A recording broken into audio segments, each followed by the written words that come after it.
Welcome to Life Talk, where the talk is about the things that matter most in life. And one of the things that matters most in life is cooking and good food. And one of the things that matters most in life to me is potatoes. I am absolutely a potato girl. I know a lot of people don't eat potatoes. I would much rather give up sweets and eat potatoes, and that's what I have always done. So potatoes are my food of choice. And typically I will use red and yellow potatoes because they're healthier for you. But for today, we are making potato soup. And we are going to be using a white potato for this. So if potatoes aren't your favorite food, maybe after making this recipe, I might convince you. I don't know if you have ever seen this question, but for years I used to see the question that said that if you were stranded on a desert island and could only bring 3 things with you, what would you bring?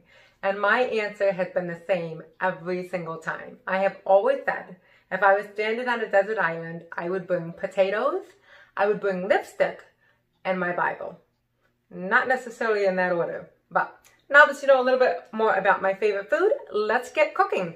So the first thing that we're going to do, and I have prepared everything for you ahead of time. I had this old recipe that I found years ago, don't even know where, and I've modified it greatly. I will post the recipe in the description box down below, so make sure you just go to the description box.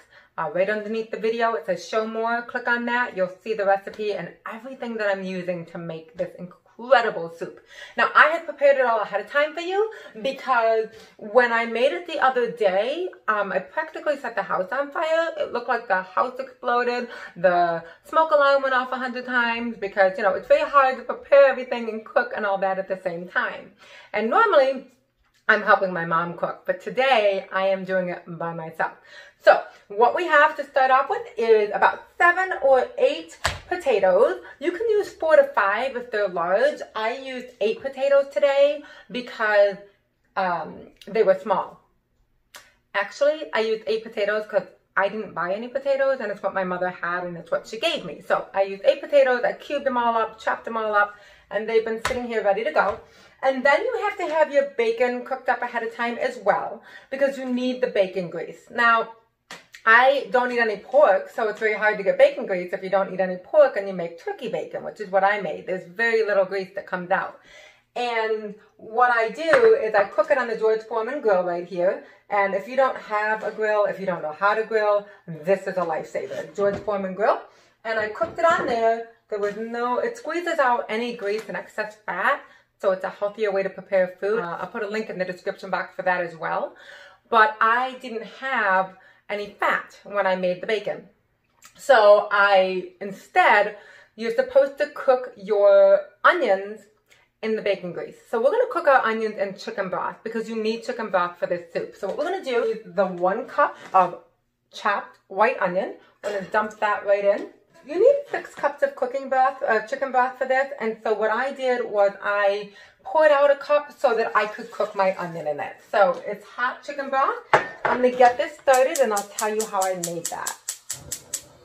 So the first thing we're gonna do is get the onions nice and soft and we're gonna let those cook in the chicken broth.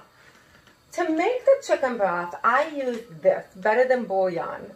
It's an organic chicken-based broth. If you want to, you can use chicken broth stock if that's already prepared, and you can dump that in there. But this has a really nice taste to it. Better Than Bouillon chicken base.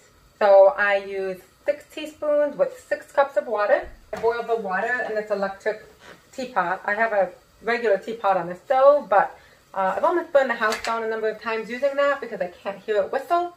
So I use this and the button goes off when it's ready. So this is an electric teapot, boiled 6 cups of water in there.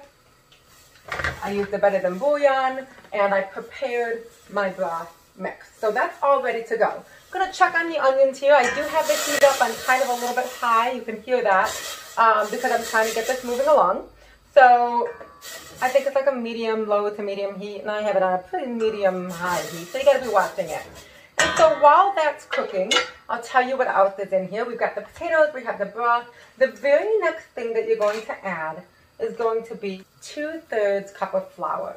So just your regular white flour, which I don't use a lot of, but for making the potato soup, you're definitely going to want to put that in here. This is a really nice fall dish. It's an amazing, amazing soup. I personally literally think this is the world's best potato soup. And everybody I have ever served it to seems to agree. So we have, once again, the onions cooking in the broth. We have 2/3 cup of flour going in. What you want to do is you want to have a whisk, and you want to whisk that flour, and you want to go in really slowly so that it doesn't get chunky. Unfortunately, I'm in a hurry a lot of times when I make this, and it has been chunky, and I just kind of end up with potato soup and dumplings. So let's start dumping this in, and I'm going to try to mix it pretty quickly so that it doesn't get thick. Add a little bit more chicken broth because the flour really gets sticky fast. We're going to be using this whole chicken broth, so what I do is I add it as we go. So I've added more broth, and now we're going to add more flour. And once again, once your onions are ready is when you add the flour. Try to mix it up really good. And so I'm getting stuck, almost have like a cake batter. So once again, we're going to add a little bit more chicken broth. I'll show this to you in just a minute. So my kitchen will probably look like a bomb went off before I'm done because I am not a graceful cook like my mom. I am not following the recipe exactly because I am only half Italian, and Italians don't follow recipes. So the Italian part of me is not going to follow the recipe, and the half of me that isn't Italian is following the recipe. Add a little bit more.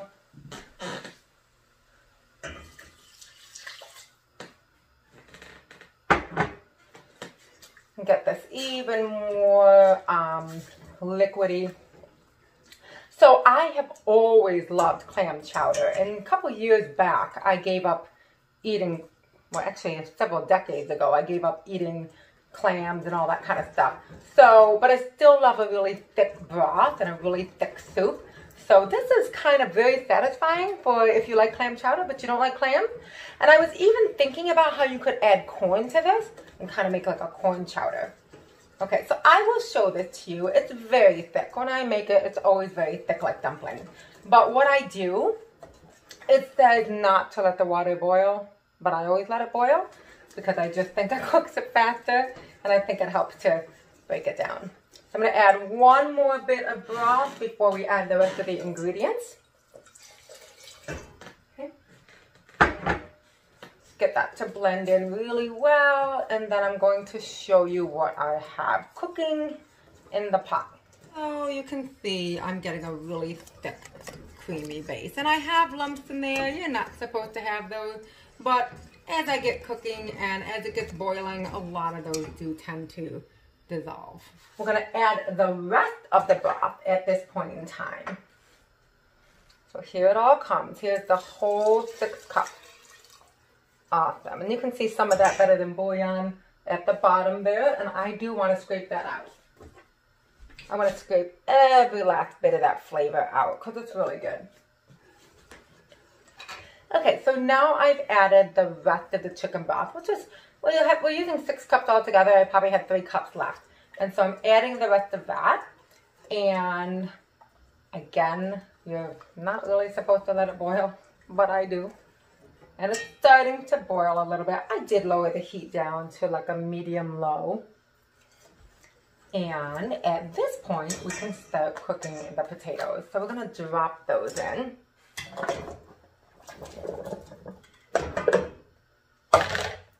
Now we've got the potatoes in there.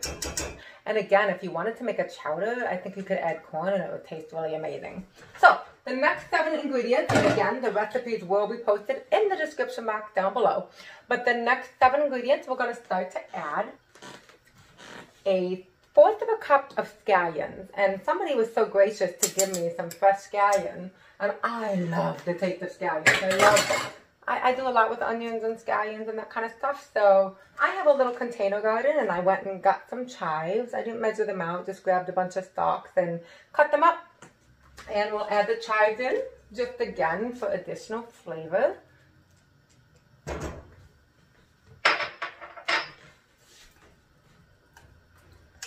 So I'll kind of show you what this looks like in just a minute. I'm going to keep stirring it because I didn't do a really good job of getting this flour smooth. So I'm going to keep stirring it and trying to break up any chunks. I'm sure a lot of you have great ideas who cook all the time on how to dissolve the chunks and how not to get your flour. Probably turn the heat down lower. But go ahead and comment in and tell me what your secret is to getting the flour not to clump.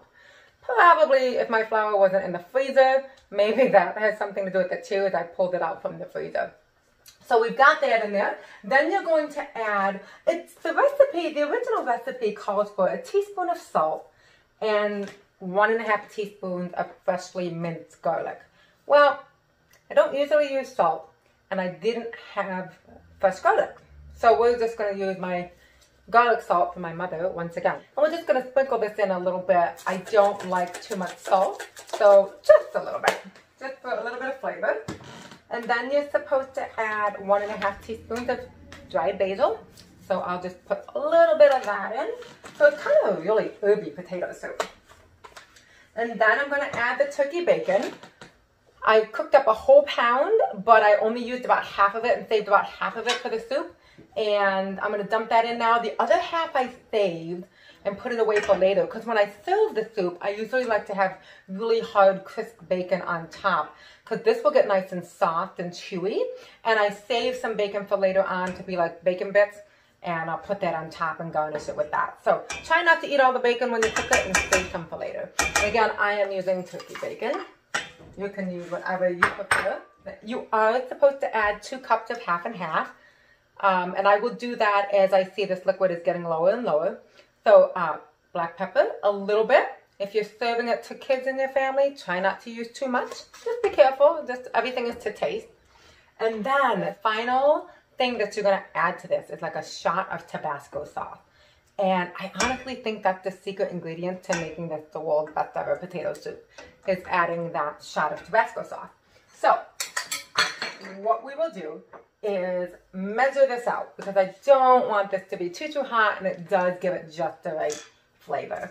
So you need a 1/2 teaspoon of Tabasco sauce. Hey, I don't sell Pampered Chef. If you do, you can comment below that you sell it, and our viewers can look you up. But this is so neat. It's a Pampered Chef measuring spoon, and it's got all the measurements on it, and you just slide this thing for the size that you need. You just slide this up and down. All right, so we're going to need a 1/2 teaspoon. So I'm going to go ahead and put that in. It's just a shot of Tabasco sauce. So I will usually, again, the part of me that is not Italian follows directions, and that's what it says to put in. But because I am Italian, we're just going to put another squirt in, just because we're not going to totally follow direction. Now I need to pay better attention to this soup because it is starting to get cooked really well. And I need to be mixing it constantly because I didn't blend all my flour in earlier. So it looks and smells amazing. I should probably take a minute to show it to you, and I will. This is what it's looking like right now with our chives and our scallion, potatoes, basil, black pepper, bacon, and Tabasco sauce. Really quite amazing. All right, so now see how it's getting really thick, which is actually how I love it. But we need those potatoes to cook and to boil, so I'm going to add the 1/2 and 1/2. Now, I'm a very health-conscious cook for the most part, and so I'm always looking for ways to reduce fat and reduce calories, reduce sodium. So the recipe calls for 2 cups of 1/2 and 1/2. We're going to use that today. I'm going to splurge and treat myself and let myself use the whole 2 cups of 1/2 and 1/2. So that's what we have right here. And to make it a little bit healthier, I did buy organic, of course. And so I'm going to dump that right in and be mixing as I do. Normally, I will use fat-free milk, which makes it not as thick and not as creamy. So I make up for it with the flour or with cheese or something like that. But you can do 1 cup of 1/2 and 1/2, and the other cup 1%. You can do 1 cup of 1/2 and 1/2 and the other cup skim, which is what I do a lot of. Or you can do the whole thing skim, but then it's going to be hard to get it thick. So what you'll have to do is boil it down if you want it thick. So I'll show it to you one more time. So here it is now with the half and half, really creamy. And one more thing I'm going to add the parsley. So for parsley, you want a 1/4 cup of chopped parsley. Okay, so now I've added a 1/4 cup of chopped parsley and just that extra flavor. And we're going to now just let this cook and simmer 10 minutes, 15 minutes, 20 minutes until it's the thickness that you want. Be stirring it constantly, be watching it. Then when you're done, you're going to garnish it with 1 cup grated cheddar cheese. I basically use whatever I have available. It's cheddar cheese, sometimes it's white cheddar cheese, sharp cheddar cheese, whatever I have available is what I'm going to use. So at this point, you can let it simmer, or if you're going to stay and constantly monitor it, I will keep that heat on a medium-high just to get those potatoes to cook faster and to boil out some of the liquid because I like a really thick, creamy soup.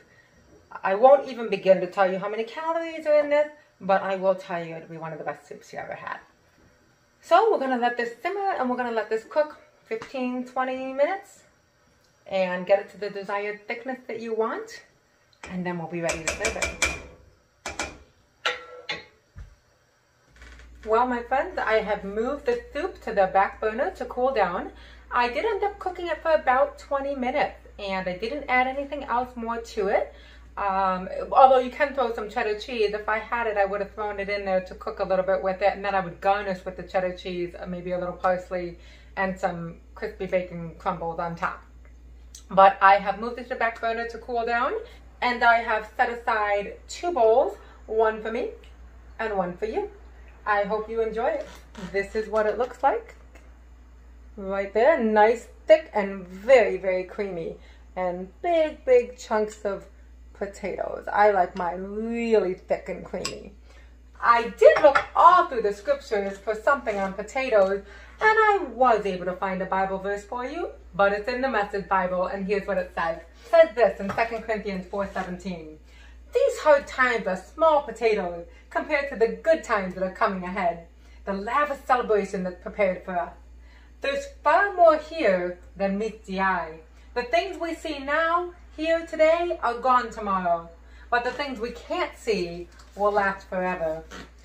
Let me read to you a translation of that you're probably more familiar with.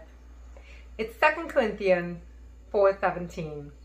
For this light momentary affliction is preparing for us an eternal weight of glory beyond all comparison, as we look not to the things that are seen, but to the things that are unseen. For the things that are seen are transient, but the things that are unseen are eternal. My friend, that's encouraging you. Don't worry about what you actually see going on all around you. Yeah, there's a lot of not so good stuff happening, and we need to do our part to not contribute to that. But let us worry about our souls and the conditions of our hearts and our mind, because those are the things that will last for eternity. Not the material things that we're seeing here today. Not the material things that you want today that you put in a garage sale tomorrow. Worry about your heart and your soul. That's the only thing that will help bring a light to somebody else and help them along on the way as well. God bless you. I hope you enjoyed this wonderful soup on Life Talk, where we talk about the things that matter most in life. God bless. Bye-bye.